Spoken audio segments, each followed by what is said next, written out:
My boyfriend cheated emotionally, and after months of enabling his behavior, I'm finally ready to say enough is enough. I don't want to keep hurting him, but I can't be his emotional crutch anymore.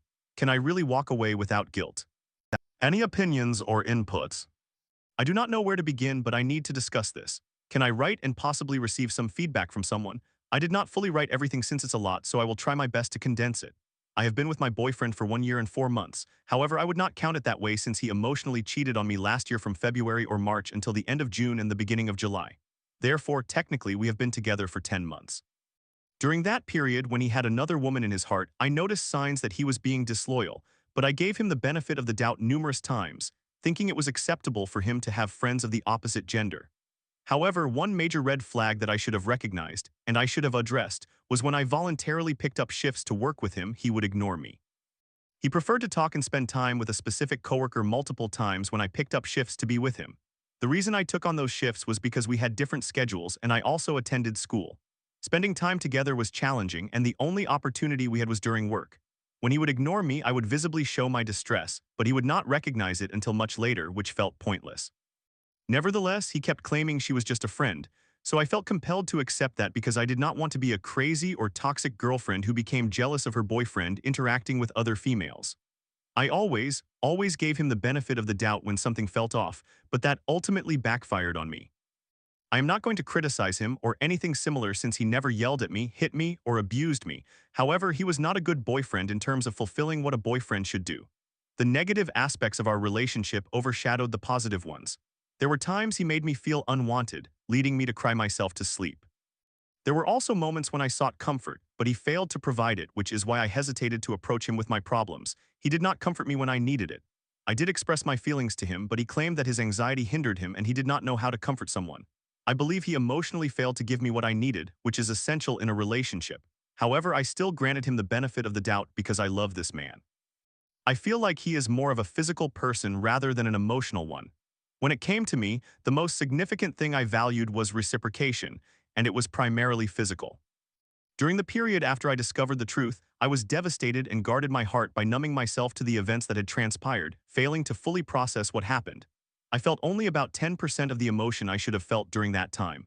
When I found out, my boyfriend wanted to fix things immediately, but I was too upset to do so. Ultimately, we did talk it over, but his justifications were unconvincing. They were simply excuses, and there was no valid reason for why he did what he did or if I had encouraged him to cheat. I did not leave him on the spot because I genuinely loved him and I could not bear the thought of leaving. I was blinded by love. I had always vowed to leave my partner if they ever cheated on me in any form because I believed they would inevitably do it again, even if they attempted to change. But now that I reflect on it, I realize how foolish it was to remain silent. I took about 2 weeks to think things over, and I know it is my fault, but during that time I did not fully process anything. I was still numb and could not allow myself to hurt. In October, I let my boyfriend move in, and yes, now I recognize that this was a poor decision. It has been about 3 weeks since my body and mind began to process what occurred 8 months ago, him cheating, and in general, the way he treated me and made me feel. Again, he never physically harmed me, but I now recognize that I should have ended things 8 months ago. It pains me to say this, but I believe this situation has been holding me back, constantly occupying my thoughts. Throughout the year, all I could think about was the possibility of him doing it again. I worry that any girl who gives him the attention he seeks will lead him to cheat again, and I will discover it months later. I continuously remind him that I will never forgive him for what he did, but I feel like he has accepted his actions. In a way, he wants it to be forgotten, but I cannot do that. It also makes me feel terrible because on some days I tend to act unreasonably toward him, ignoring him and responding sharply because I am angry that he cheated. I also feel like he deserves this treatment, but I do not want to be unkind to him because the look on his face when I am mean saddens me. However, it does not compare to how he made me feel during those unfaithful months and afterward when I found out, so I feel slightly sorry, but then again, I do not. A situation that triggered my feelings and led me to officially tell him to go home was the week before spring break. He exhibited behavior similar to how he was when he was being unfaithful. He would go to bed early and wake up very late. By that time, I was already tired and would fall asleep. Next, he was sleeping on the floor for no apparent reason even though there was enough space on the bed for him. I asked him why, but he did not provide an explanation. When I stayed over at his house during the period of his infidelity, he would also frequently sleep and avoid being close to me, whether cuddling or simply sharing the same space. Yes, I made the same excuses, claiming that he was tired, but I was as well, and I consistently made an effort to stay awake to spend time with him and talk. Even when we lived apart, I always stayed awake until he left for work to send him comforting messages just to have a conversation with him. However, when it came to me, he did not reciprocate and made me feel foolish for trying because I eventually became tired. At that time, I always thought it was worth it, but it seems he never did. I excuse his actions because I liked and loved him. He was also picking at his skin more often. He does this when he is anxious, and I brought it up to him, but he dismissed it as simply a habit. I did not believe him, so I pressed the issue, but he would not relent, prompting me to drop the topic, although it upset me, which he was aware of. Then came our concert day, but I truly did not want to go because I was on my period and mentally I was not all right. I was going to attribute everything I was feeling that week to my period, but now that 3 weeks have passed, I still feel the same, indicating it was not just my menstrual cycle. I ended up going, which was nice, but I regret it because I did not enjoy myself. Essentially, we had decided to refrain from drinking for a month, but he ended up drinking a lot and getting drunk, which does not bode well for him since he struggles to determine when to stop. He was tipsy throughout the concert, basically ignoring me as I was ignoring him, making me feel like a random person accompanying him. He did walk with me to the bathroom, and then I accompanied him to get food to help him sober up. The cashier was an attractive woman. She was merely doing her job, yet the way my boyfriend spoke to her felt flirtatious. Although she did not reciprocate, I cannot be sure how he acts when he is drunk since I do not often witness him intoxicated in public, but it hurt to watch him interact as if he were flirting. Following this, I became very upset and decided to mirror his behavior by sleeping on the floor, which made him angry. I did this for roughly the same length of time he did. I was just so upset and needed time to myself, so I told him to go home until he was ready to return. I still have not invited him back because I have decided to end our relationship. I do not want to continue hurting him or myself, so I believe it is best if we part ways. I want him to feel the same pain I am experiencing, but I feel that would be too harsh, so I refuse to continue holding on to him and vice versa simply because I do not want to be unkind or hurt his feelings. I am hurting as well, and even having to think about this and make this decision is painful, but I believe it is the best choice for both of us. I do not think I can meet his needs in the future because I will have too much built-up anger or feelings of resentment to be the girlfriend he requires. I now understand that he cannot be the boyfriend I need, and even if we attempt to work things out, I do not believe we will grow individually or together. I know I deserve better, I was just too late to realize it, and now I am going to do what I should have done from the beginning, prioritize my needs over my partner's. Am I the problem? Is it cruel of me to do this to him? Can I please get some input? I know this is a lengthy post and I apologize, but if you made it this far, I truly appreciate it. Story 2. My partner thinks my love for romance is emotional cheating. After a "we can't coexist if you love that" ultimatum, I'm torn between my passion for romance and supporting his insecurities. Can I have my happily ever after without losing him? I am attempting to comprehend how I can support my partner's need for love without sacrificing my own interests. We have been friends for 12 years and dating for 2. Summary at the end, I apologize for the formatting, I am using a mobile device. I 27 female adore romance.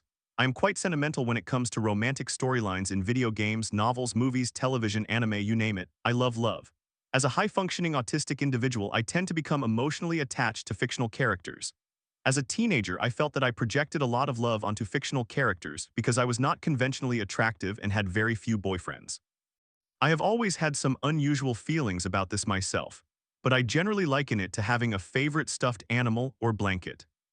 I was raised in a home filled with affection. I adored Disney princesses and fairy tales and the notion that someone would love me in a similar way. My parents, while not perfect, have set an extremely high standard for my sister and me. They are my Han Solo and Leia Organa. They have become even more affectionate now that they are empty nesters. My parents have taught me that one can be loved for who they truly are irrespective of their physical appearance. We are all overweight. I have come to terms with loving my curvy body and want to be cherished for all of me. My partner, 29 male, in contrast, does not share an interest in romance in any form of media. He has not been in many serious relationships and struggles with feelings of self-worth. I perceive him as anxiously avoidant while longing so desperately for security and love. He grew up witnessing many people around him not experience love. His parents were never married. His father recently started improving after years of being a miserable, abusive man reliant on alcohol and prone to conflicts with every girlfriend he had. He watched his best friend go through a tumultuous marriage and a painful divorce, and he himself has faced partially committed situations. My partner feels disillusioned in some respects. It's as if he did not have the opportunity to experience love and freedom, so he questions why anyone else should. He is always anticipating something bad happening, as if waiting for a surprise twist. When Baldur's Gate 3 was released, I was thrilled to have a way to enjoy Dungeons and Dragons in a different form. I allowed things to unfold, and my first character developed a romance with Astarion, with whom I found myself relating more as his story developed, objectified for his body, what he could provide, etc. I excitedly shared this with my girlfriends, who were also playing Baldur's Gate 3, and my partner overheard and became strangely uncomfortable about it. In the company of my friends, I consistently rave about my partner, especially in the early stages of our relationship. However, he acted as if I had never expressed any of that and instead suggested that I valued a fictional character over our relationship. There was an occasion when we were with friends, and they started discussing how attractive the romance scenes were. I chose not to join in the conversation and instead suggested that we leave since it was evident that he was uncomfortable. In the past, I have had to watch certain shows like Bridgerton in private or when he is out because they make him uneasy.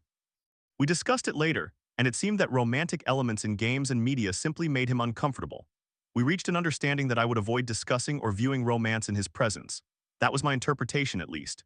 Recently, I began playing another game with romantic subplots at a friend's suggestion, and when he discovered I was playing it, he was upset, even though I was not concealing it from him and not focused on the romantic elements out of concern. I truly cannot comprehend how he interprets this as emotional infidelity. Honestly, as inappropriate as it may seem, no one benefits more from my enjoyment of romance than he does. While I was reading A Court of Thorns and Roses and Fourth Wing, before he learned they were fantasy novels with romantic elements, we were physically intimate at least 2 or 3 nights a week. I imagined us as the protagonists, for goodness sake. When he found out I was reading romantic fantasy, he reacted as if I had been viewing adult content behind his back. I cannot share with him that I fantasized about him while he was out, as it upsets him and makes him think I am seeking to fulfill my own desires because he is inadequate. He feels similarly when I have explained that I envision us as the characters, a notion I find difficult to understand. All of this culminated last night when it appeared that he wanted me to abandon romance entirely because it causes him pain. I feel as though the expectations have been shifted. He equates my enjoyment of romance with emotional infidelity. It is one of the few things I genuinely enjoy that we do not share. Romantic media is my personal refuge. He is an incredible partner outside of this issue. We share a playful and lighthearted dynamic and tend to understand each other intuitively.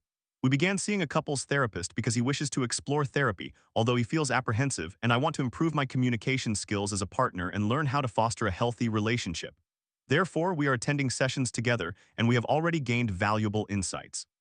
One of the exercises was for us to individually write about a conflict we have worked through to identify our roles in it. Without any discussion, we each chose the same conflict regarding our first trip together. We have been somewhat distant lately because he is grappling with his own mental health issues. Our therapist frequently remarks on how apparent our love and care for each other are, even when we may not recognize it ourselves.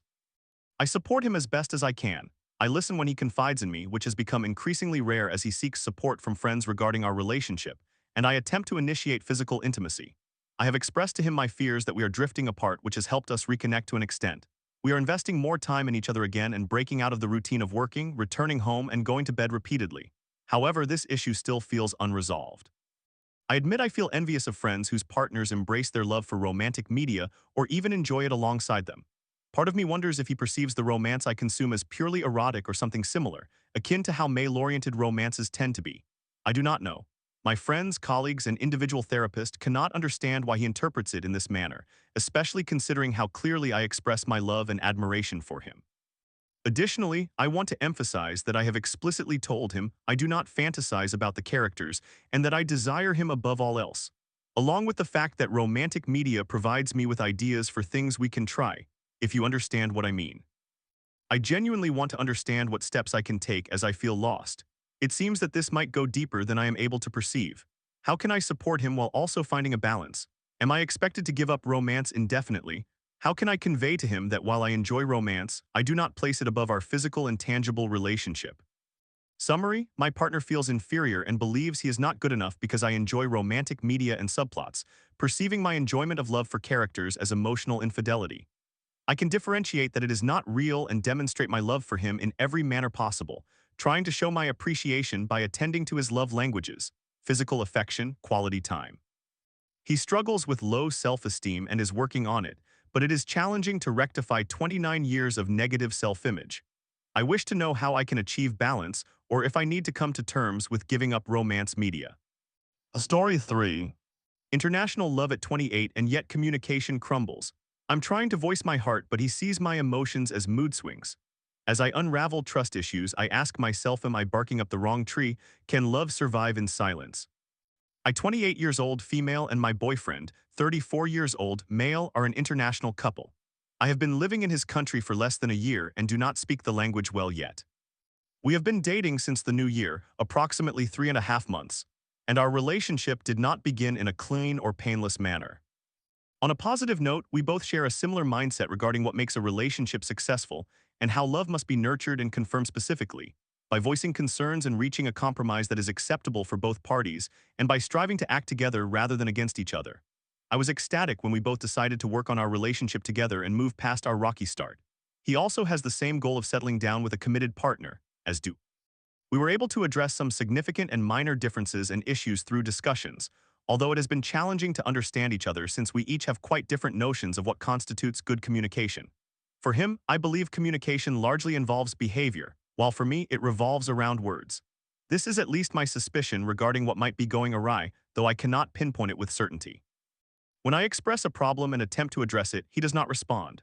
I think this is because he does not perceive it as an attempt from my side to voice something important to me. I must admit that the vague sense of disconnection or something being amiss has led to my emotional reactions being somewhat erratic at times. When I finally lose my composure and react emotionally, that is when he responds in line with the previously mentioned methods. I believe this pattern of my emotional eruptions, whether they result from external factors or buildup, has led him to view me as somewhat emotionally unstable. I think it has made him more dismissive of what he might consider mood swings, and he has begun to reinforce his particular approach of smoothing things over in the moment. I cannot definitively say whether he is consciously doing this, actively believing that I am someone who needs to be placated, or if he is simply such a go-with-the-flow person that he genuinely does not notice the turbulence I am trying to draw his attention to. I have considered the possibility of it being active manipulation or gaslighting, but I do not believe he is malicious. The most malicious explanation I can come up with is that he may be a selfish person who is content to get what he wants as long as he can do so without hitting a hard wall, i.e., me actively acting disruptive or combative in a conversation. After discussing some prior issues related to how direct I expect him to be and to what extent he expects me to feel the mood, we are left with the issue that I still do not feel emotionally connected. From my perspective, our conversations are often shallow, our check-ins are brief and basic, my issues do not seem to be acknowledged, and my feelings are often overlooked. In general, he appears to be happy to have someone to spend enjoyable moments with, while I have a desire to share my life in an intimate way. No matter how many times we engage in this argument or conversation, it does not lead to lasting change. I do not know how to proceed. Is it a trust issue? Does he not trust me enough to open up? He has multiple times refused to discuss personality-defining topics like politics or past relationships, stating that they are just seeds for potential conflict. Is it a skill issue? Does he not know how to connect? He does seem to enjoy the few deep talks we have had and has suggested we should repeat them, yet there has been no initiative, and the effort I have to exert to prompt those conversations is necessary again the next time I try. Is it a necessity issue? Does he simply not feel the need for that type of connection? I just do not know anymore. As I mentioned, we have both decided to commit to one another, but my trust in his motivations has begun to fray significantly. I cannot shake the feeling of frustration and growing disdain, yet he does not seem to notice that I am even trying to raise these concerns. Please, anyone, any insights or suggestions? I am feeling the urge to end it all. Edit. While I have shared the negatives, there are numerous positive aspects to him. He is committed, and when we discuss our issues, he leads the conversation thoughtfully, calmly, and sincerely. He is generous in providing effort and gifts, never hesitating to come over after a long day to cheer me up when I have faced difficult situations. He is very relaxed and understanding when I make mistakes, never becoming angry or holding grudges. He is thoughtful in his own way at times. He gives many gifts and surprises, buys things I need without me having to ask, and plans trips for us together. I genuinely believe he wants us to be happy together. He is inspirational, as in, he is a David Goggins type who is incredibly passionate about sports but does not embody a you have to tough it out mentality. He simply shines quietly. Additionally, he is a sociable and engaged individual. Let me be clear, this man is a gem. I want this to work out with him, but the negative aspects also cut deeply. In summary, we are an intercultural couple. He is a great guy, everything a woman could want, but something is hindering clear and deep communication. I am unable to make him understand, and I do not know why or what to do.